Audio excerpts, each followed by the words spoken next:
Bonjour et bienvenue sur Les Gardiens du quotidien, votre journal de la sécurité et des faits divers marquants. Aujourd'hui, 4 histoires vraies, glaçantes, qui nous rappellent à quel point la violence du quotidien peut frapper n'importe où, n'importe quand. Accrochez-vous. C'est un geste déplacé et la fureur dérape. À Belleville, en Beaujolais, un banal différent de la route a tourné à l'agression violente. Un homme quadragénaire a pourchassé un automobiliste après que ce dernier lui ait coupé la route et fait un doigt d'honneur. Pris d'une colère incontrôlable, il percute le véhicule de sa cible au rond-point, puis le roue de coups sous les yeux du fils de la victime, terrifié. L'agresseur, déjà connu de la justice, a été condamné à 12 mois de prison, dont 6 avec sursis. Il purge sa peine sous bracelet électronique. Le tribunal a évoqué une incapacité à gérer ses pulsions violentes. Encore un cas où l'impulsivité transforme une incivilité en traumatisme familial. La violence routière ne se limite plus au klaxon. Et quand la violence se déplace du volant aux appartements, elle prend un tout autre visage, donc glacial, organisé et inquiétant. 2 touristes brésiliens pensaient profiter paisiblement de la capitale. Samedi soir, 22h50, ils ouvrent la porte de leur location Airbnb à 2 jeunes hommes en short, une erreur fatale. Les intrus forcent l'entrée, plaquent les victimes au sol, les mettent à genoux, un couteau sous la gorge, le butin, 6 iPhones et 80 €. La scène est rapide, brutale, traumatisante. Le phénomène du homejacking explose, 550 faits recensés en 2024, dont plus de la moitié à Paris. En un an, les séquestrations ont augmenté de 32%. Et les locations Airbnb sont devenues une cible idéale. Anonyme, mal protégé, peu suspecte. Fait troublant, le propriétaire aurait demandé aux touristes de retirer de l'argent le soir même.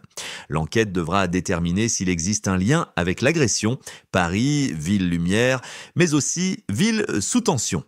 Conseil, vous êtes propriétaire d'un logement, protégez au minimum votre logement avec une alarme diffuseur de fumée. De la rue au logement, des touristes aux familles. Nul n'est épargné, pas même ceux qui rendent la justice. La preuve, dans ce tribunal d'Aix-en-Provence, un jeune homme de 20 ans, placé en détention provisoire, a littéralement explosé de rage dans le bureau du juge des libertés. Menotté, il tente de se blesser, renverse le bureau, frappe les policiers. 3 agents blessés, dont une fracture du doigt pour une policière. Ses antécédents, conduite sans permis, refus d'obtempérer, menaces envers magistrats. Et en quittant le tribunal, il crie dans le fourgon « On va vous tuer, des et mafias, on brûlera vos familles ». Une enquête administrative est ouverte, mais la question demeure – comment protéger les représentants de la justice face à une violence toujours plus décomplexée ? Pendant que certains explosent au tribunal, d'autres opèrent en toute discrétion dans les rayons des pharmacies. Ils viennent d'Europe de l'Est, agissent à 2 et visent les crèmes solaires. Leur méthode, pendant que l'un parle aux pharmaciens, l'autre vide discrètement les rayons. À Toulouse, plusieurs pharmacies ont déjà été victimes. Le préjudice peut atteindre plusieurs centaines d'euros par vol. Un mode opératoire rodé, rapide, efficace. Les autorités parlent d'un réseau structuré. Une personne a été interpellée. Face à cette délinquance saisonnière, les professionnels de santé sont à bout. Portique antivol, caméras, agents de sécurité. La pharmacie, dernier rempart de proximité, se bunkerise. Ces faits divers ne sont pas isolés. Ils témoignent d'un climat général, montée des violences, perte de repères, agressions gratuites ou organisées. Que vous soyez sur la route, chez vous ou au travail, la vigilance est plus que jamais nécessaire. Merci à tous de nous avoir suivis. On se retrouve demain pour de nouvelles actualités.